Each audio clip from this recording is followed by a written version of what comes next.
Framing. Framing is one of the simplest ways to make a photograph feel a little bit more intentional.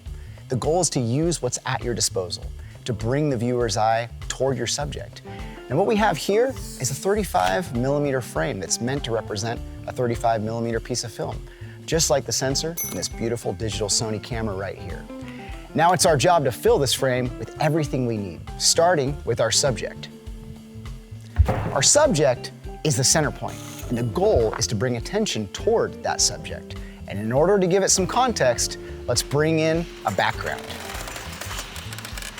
To bring this scene to life, what you normally want is a lens that gives you a little control over the compression. A zoom lens is great for this, something like a 24-70 or even 70-200.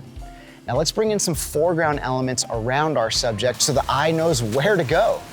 A branch on one side, another shape on the other, something here, something there.